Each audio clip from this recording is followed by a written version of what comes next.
మాజీ మంత్రి KTR, AP CM చంద్రబాబును, తెలంగాణ సీఎం రేవంత్ రెడ్డిని ప్రస్తావిస్తూ ట్విట్టర్లో ఒక ఇంట్రెస్టింగ్ పోస్ట్ పెట్టారు. ఈ ట్వీట్ సోషల్ మీడియాలో వైరల్ అవుతోంది.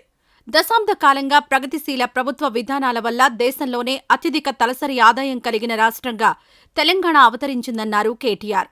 ఈ విషయాన్ని ఏపీ సీఎం చంద్రబాబు కూడా అనేక సందర్భాల్లో ప్రస్తావించారని గుర్తు చేస్తూ ఆయన మాట్లాడిన వీడియోను ట్వీట్కు జతచేశారు కేటీఆర్. థాంక్యూ చంద్రబాబు గారు.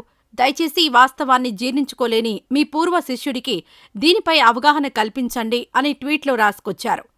ఇటీవల పలు సందర్భాల్లో తెలంగాణ, హైదరాబాద్ సిటీపై చంద్రబాబు నాయుడు ప్రశంసలు కురిపించిన సంగతి తెలిసిందే. తెలంగాణలో అధికారంలో ఉన్న కాంగ్రెస్ ప్రభుత్వ విధానాలను బీఆర్ఎస్ నేతలు ఎండగడుతూనే ఉన్నారు. గత 10 ఏళ్లలో తాము తీసుకున్న నిర్ణయాల కారణంగానే తెలంగాణ అభివృద్ధి చెందిందని చెబుతూనే ఉన్నారు. కేసీఆర్ దూరదృష్టితో రాష్ట్రాన్ని అన్ని రంగాల్లోనూ టాప్ లెవెల్కి తీసుకెళ్లారని కూడా సోషల్ మీడియాలో పోస్టులు పెట్టారు. కాంగ్రెస్ ప్రభుత్వం ప్రజా వ్యతిరేక విధానాలతో ప్రజలను ఇబ్బందులకు గురిచేస్తోందని మండిపడుతున్నారు.